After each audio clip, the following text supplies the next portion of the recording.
Hello, Pisces. Welcome to Ula Tea Leaf Readings. My name is Lenor, and tonight I'm going to be reading your tea leaves. All right. Welcome, Pisces. Tonight we have the High Priestess. No, that's not her. Oh my goodness. I'm sorry, Empress. What was I thinking? We have the Empress energy.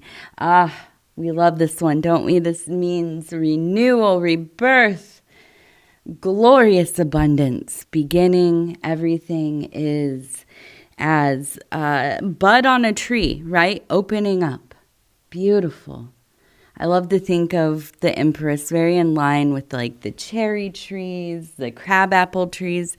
If you've never seen a crabapple tree, go look it up. It's similar to like how a cherry tree blossoms out, but very beautiful. We have lots of them here in farm country on the high prairie. We have lots of crabapples. They're not good for eating. I've heard that you can make like a nice relish or butter out of them, but it seems like the animals really like them. So, yeah. Anyways, Pisces, let's see what's going on. And I want to say thank you so much for deciding to click on this reading. All of us here at Ula Tea Leaf Readings, we really appreciate you. And I'm saying we. Not just because I have so many personalities, although that is true. Us as a collective. I think us as a community, there have been people that have been here, or there are people who are here right now that have been here for years, right? And we feel like a family. I think we do. So we are happy to receive you. Thank you for sharing your time and energy with us. There we go. Now, the full moon is absolutely kicking off. I cannot get away from the feeling. I just, day and night, the last like 2 days, heavy full moon energy. Okay, so we have, it looks like the letters GR, maybe a name. And then we also up here have the number 4, which is very evident. It looks like actually like 417.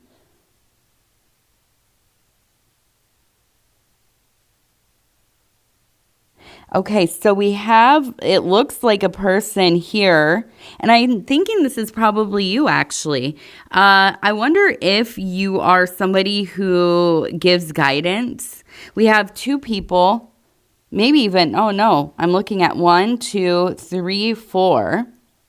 4 people, and it looks like they're in line to greet you, right? And you're standing here, and there are 2 birds. So that tells me that you have a message. You have something to say. Now, this figure, the head would be here, the body here, arms kind of raised up, very much in a kind of almost like the stance of somebody ministering, okay? Now, maybe you are. Maybe you are a minister. Maybe you are a pastor, or, you work in some facet of your religion, your spiritual system. You might be part of an occult system or a magical system. And usually in my mind, when I say part of a religion, I'm not going to split hairs on what's what, but it's all covered in there, right?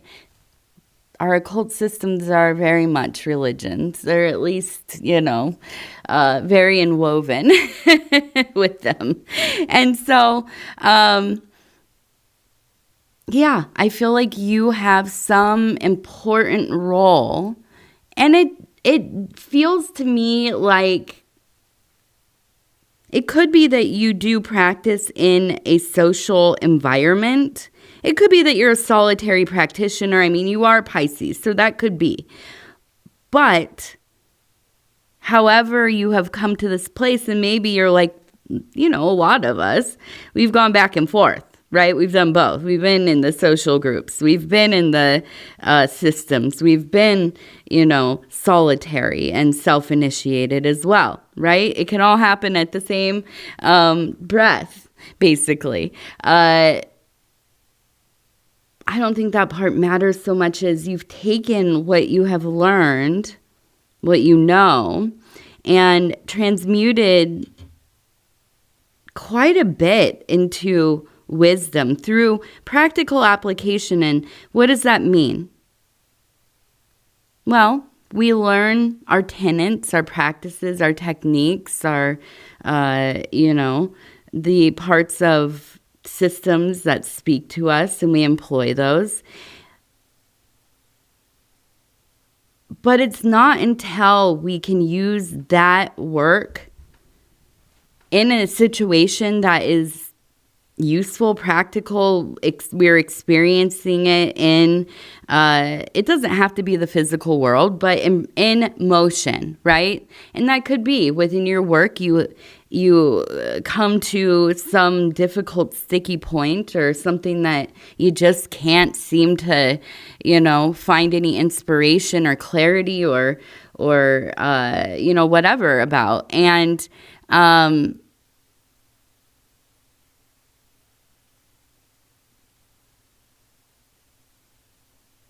And I just feel that there has been a moment where so much has revealed itself to you. I feel like you spent probably a good amount of time alone, because I feel like there's such a duality here where there's such a big part of you that loves. If you could just work from home and chill at home and have a little property and, have everything you need there, go into town once in a while or, whatever, go to the store. I feel like that's you. You would just totally love that life. And maybe that's what you're trying to get to. Or maybe you're there and you're trying to figure out how to iron out some of the kinks and get things working well again. But what I really feel comes of all of this is that you have found yourself in a place where people are drawn to you.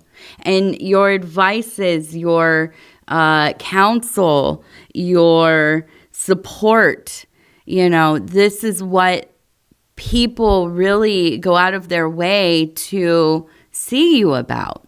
So I don't know if, like I said, maybe you're in this religious or spiritual position, you're part of a hierarchy, or you serve some role within your church or mosque or, whatever.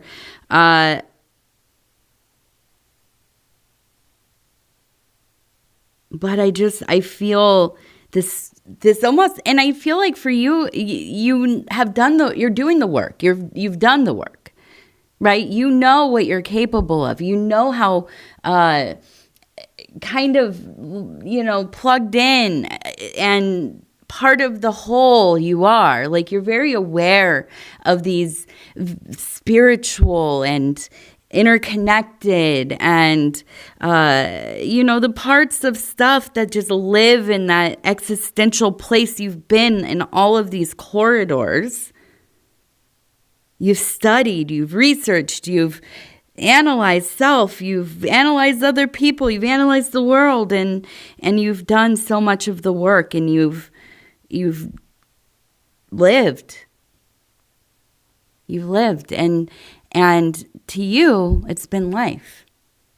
To you, it's not always so remarkable. Maybe even you feel some guilt or shame about your path. But in these last years, you've noticed more and more people. They're attracted to you. And it might manifest as romantic partners or potential romantic partners, because oftentimes until we really find what the work is, what archetypes we're dwelling in, We will. We'll start to attract people who are potential partners. And we might see them as that, and they might see us as that. But that's not what either of us are looking for. It manifests as that because that's what we're used to. That's what, at least us as, women, right, are conditioned through every level of society and propaganda to worship the idea of romantic love and union and so on. And this all makes sense to some degree, right? It's about survival. It's about furthering the species and so on. But as we do the work, these parts of self really become potent. They come up. And we find beloveds, and we find lovers and people to work with. And there's that feeling. But I think as we get deeper into the work, we learn that we need to really keep up our boundaries. Because that's part of it. This is part of the ordeal. Is keeping our work sacred. And now love, of course, even romantic love, eros, amorous love, physical sensation and desire and the act and all of these things. Of course, they're beautiful and wonderful and sacred in their own right. But when it comes to the work, so often it's about knowing when we're near a distraction or something that's going to pull us away. Another illusion, another veil to lift, right? So I feel that very deeply, I feel this, that you are pretty advanced in the work, and maybe you've gone through this cycle, you know exactly what I'm talking about. But I feel at this point, you found your voice, you feel firm in your resolve, your belief in self, your ability to connect and help people, connect with and help people, and also connect people maybe. I don't know. I wouldn't be surprised if you're like in social work, you're a teacher, you like I said, you could be like a counselor, a minister, somebody who works in a place that maybe it feels a little, mostly anyways, intangible. You work within the psyche, within the emotional fields. You're good at making people feel heard and seen. So I do feel like especially if you have a business, right? I mean, heck, you could be like a tarot reader or a tea leaf reader. You have clients, you have people who trust you. They come to you, to help them, to go along with them on their journey, right? Walk beside each other for a while. And that is sacred work. Sacred work. So anyhow, let's keep going. Let's see what else you have going on. Okay, so we have, it looks like, this one immediately when I saw it, I thought of Artemis. Now we also have, it looks like it says B8 or B5. But we have, yes, Artemis. And this is actually kind of refreshing. I don't often get outside of the mother goddesses or the crones. This is a goddess of is she a goddess of the hunt, right? And not war. I don't think she's the goddess of war. Is she? Let's look her up. I don't know. I know Artemis, but I don't know her like I know Diana. I'm just going to be real. Hunt, wilderness, and nature. Ooh, she's got all the good stuff, this lady. And again, the moon, wild animals, childbirth, and chastity. Okay. She is one that I'm going to have to commune more with. I always really think of her as Diana. I mean, and they are very closely related, of course. They're kind of counterparts of each other, or yeah, not counterpart. What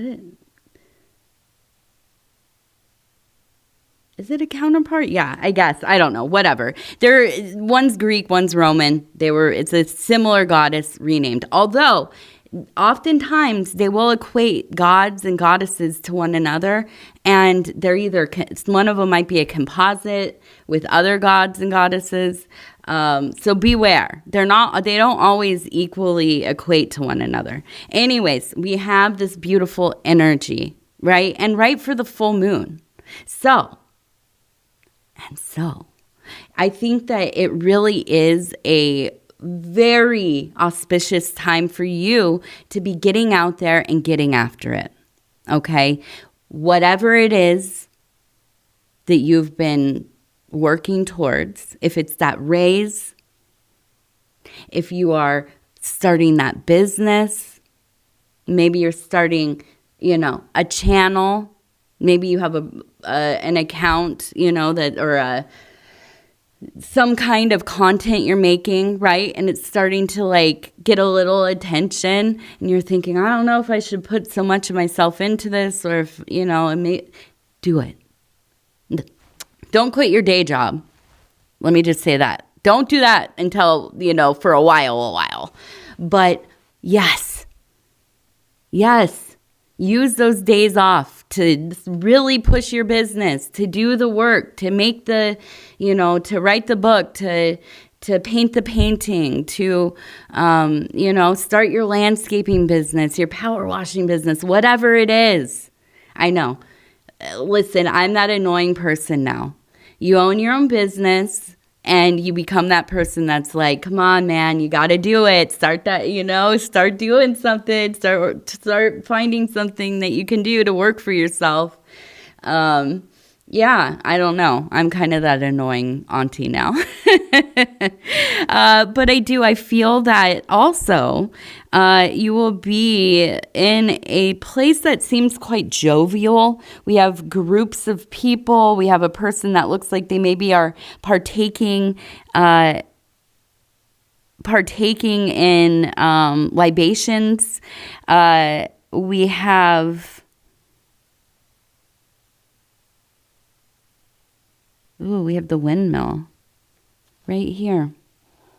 Okay, so we have this goddess of the moon calling for you, pulling you out into, the wilderness, really, into this almost kind of, if you could imagine, like a bacchanalian party happening in the middle of the woods, bonfire and all, dancing and laughing and all of that. And then you have the energy of this real slender, spindly, muscly toned goddess running through the night with her bow and arrow, quietly, undetected, like some kind of assassin or something. And I feel you going in both of these directions at the same time. There seems to be just a lot of duality here with you lately. And I feel that, you're finding a way to do both. You are getting into this mode where you're really locked in. I mean, I do. I feel like you're very locked in. And you're also in this mindset of kind of work hard, and play hard. Maybe play harder sometimes than you're working, but here I feel like it's pretty evenly done. And I feel like it's all coming together. It's all starting to make sense, right? Finally, the universe is working with you. Now, we have the windmill over here. This is always, to me, a sign of disillusion, okay?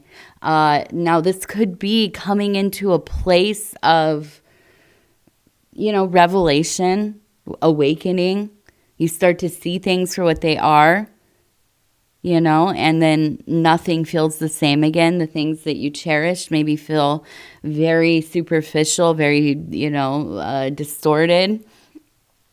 And the things that you maybe never noticed or you've steered away from because it's just kind of not been your thing or too difficult or, a wasted time or whatever, these things start to show themselves as, potential pathways, doing the deeper work, right?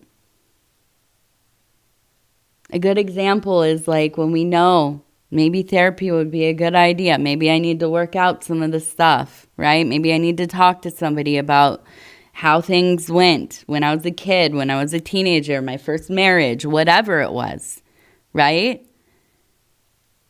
And you say, well, I'll put it off till next year. I have a lot going on. It's expensive, this, that. Next thing we know, it's been 10 years and you start to think, oh my gosh, I have these like things going on emotionally. My coping mechanisms are starting to really be detrimental versus servicing me, right? And so now maybe I need to really think about like, where is this coming from? Maybe I need to go to therapy. Well, maybe I'll do it tomorrow. And then, right, we get into this cycle of putting things off. I feel like for you, I feel that you are ready. You're here. You're doing the work, right? There are sore points, no doubt. But don't get distracted down the rabbit hole, right? And that is what the windmill is all about. If you've ever read or had the cliff notes in high school of Don Quixote, right? Wandering on an old steed, right? Confused, looking for truth, looking for something familiar. But it becomes more and more surreal and absurd and distorted and all this. And there's a very thin line to walk. So, I feel that it's important when we see this kind of sneaking up in our psyche, if you intentionally decide to go down that road, that's, the part of the work of the magician. We have to go into the borderlands, right? Go look at some cliff notes for Castaneda. He'll tell you sometimes you got to lose your mind a little bit, right? But at this period of time, I think that this is more of a warning. Don't get lost because you're doing some very potent work. You are making some huge strides forward. Stay the course. Okay, now we're going to look over here. And it looks like look at this. We have it looks like a stag. Okay, and to me, it almost looks like it's breathing fire. So this is a very primal energy. This is one that is like virile, strong, ferocious, but majestic and beautiful and deeply spiritual. With the fire coming out, it's all about passion, right? Speaking passion, being in passion, creating passion, love just pouring out. Now, you can use that to warm, or you can use it to scorch, right? It could do either. So we have to really be in a place of knowing how to temper self. And I think that's another, not getting lost in the desire of it all, not getting lost in the big feelings of, love, lust, strength rising, turning into pride, or carelessness or, bravado or whatever, but tempering self so we don't mess it all up. Because I don't know about you, Pisces, but me, I'm really good at getting right towards the end, almost reaching the goal, and just absolutely destroying it. I'm really good at messing up my own work, So be better than me. Do better than me. Let's go ahead. We're going to do our lucky numbers. Lucky numbers. Number 8. Number 50. Number 28. All right. And we will finish with our wild bohemian affirmation cards. And I'll stop where it feels right. And it says 24. I am divine truth. Stretch, expand, open, and breathe. Love is space. And there's plenty for you. And there is plenty for you.